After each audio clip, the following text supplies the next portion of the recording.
Is it recording? Mhm. Hi, my name is Takita Lawton. I'm an instructional coach here at Collins County High School, and I'm here partnered with a teacher slash coach, Ms. Danielle Van Hoos. Say hi. Say hi. We're here today to talk about the importance of having effective adult student relationships. As we all know, it can be challenging working in the school when you have 60 to 70 other teachers and the days just are hectic. And sometimes having these relationships aren't always an easy thing to establish. So today we're going to talk about the importance of having one and the different components that make up one. So here we're going to start to share some experiences. So, as a teacher, Danielle, what are some things that you actually deal with on a daily basis when trying to talk to, I guess, your instructional coach or someone above you? Like, what does it feel like? Well, mine is very unapproachable. She and sometimes wonder if she's bipolar.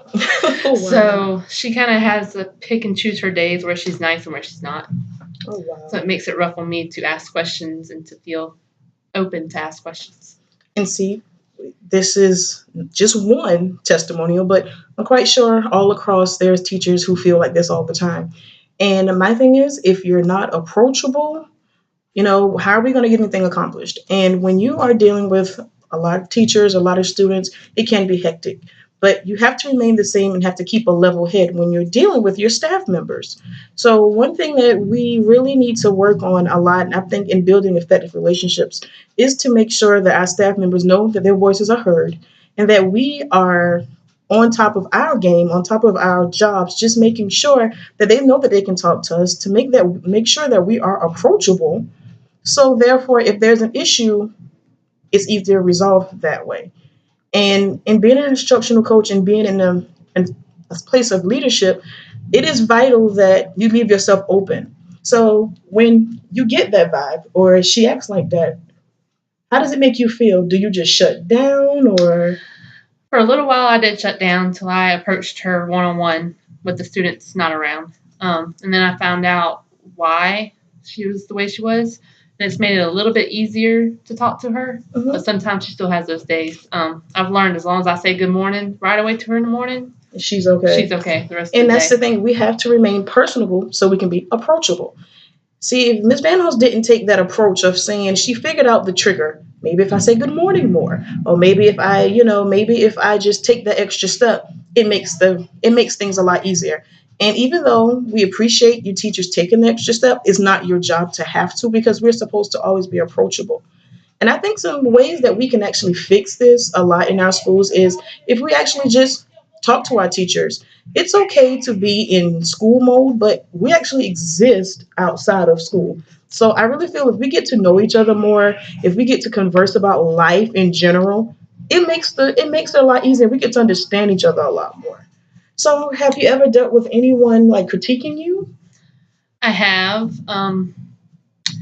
She came in when I was actually, because I'm a PE teacher, she came in when I was actually in my classroom teaching.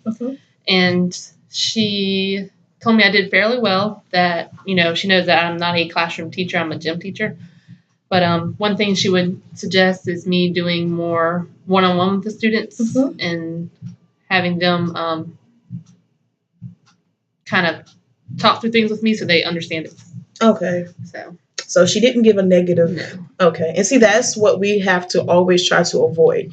Even with dealing with whether it's high school, middle level, or elementary level, when you are attempting to critique or give teachers strategies on how to better implement their lessons, you have to point out the positives. You always have to be positive first, then offer constructive criticism in a way where the teacher can relate to it. She can understand where she went wrong, and you guys come up with solutions together.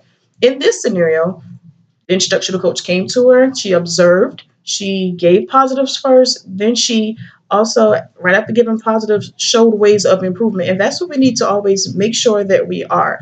Make sure that we are setting those positive examples, making sure that we are one on one with our teachers, and making sure that they know that they have us at the end of the day, the shadow of a doubt, we are here.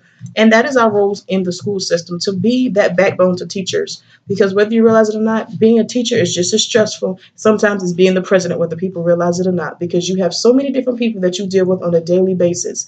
And if you have the head above you and you can't go to them, they're unapproachable, that makes it so much harder on you. So that concludes our video for today, but we just wanted to let you know and give you insight on the importance of building those relationships and making the process easier for everyone across the board. This was Takita Lawton signing out.